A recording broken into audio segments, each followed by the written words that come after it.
Hi, today I'll show you how to change ringtone on Motorola E6 Play.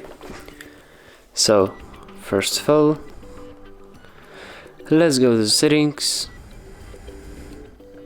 then sound, then phone ringtone, and let's choose the ringtone.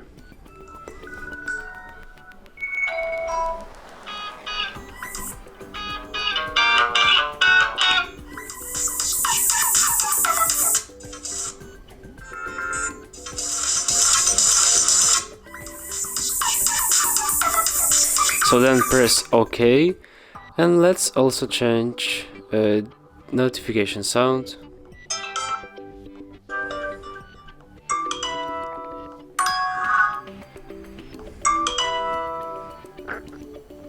And OK.